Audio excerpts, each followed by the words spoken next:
এই তো আজকে একটা টুনি মানকুনির পাতার রেসিপি বানাইলাম। তো স্পেশালি আমার দাদুর হাতের রেসিপিটা আমার অনেক বেশি আমি মিস করি। তো খেয়ে খেয়ে বালা ফাইন টুনি মানকুনি একটা কমেন্ট করবা। এটা আমরা সিলেট মুখের টুনি মানকুনি পাতা হয় আমি জানি না অন্য ডিস্ট্রিক্টও কিতা হয়।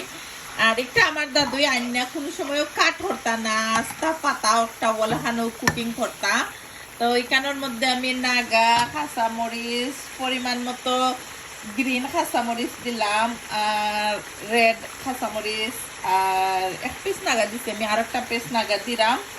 তা আপনারা নিজের ইচ্ছা জাল যে জেলা খাই নাকি ওলা খান। তো একটা খেয়ে খাইছেন কমেন্ট করবা। আর অনেকে বুঝতে পারেন একটা লেগে আমি কাঠ করলাম না। আমার দাদুর হাতের রেসিপি, আমার দাদু ওলা কাঠ হরতা না, আস্তা টুনি মানকুনির পাতারে ওলা ফানোর মধ্যে ফালাইয়া ফ্রাই হরতা। তো যেহেতু আমার দাদুর হাতের রেসিপি বানাইলাম, ফাইনাল হান বানাইবা লাগি চেষ্টা করলাম। তো আপনারা চাইলে ওলান বানাইয়া ট্রাই করে খাইয়া দেখুন জানো।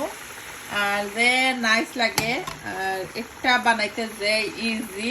চাইলে একটা আস্তা রসুন দিবা, পরিমাণ মতো পেঁয়াজ দিবা।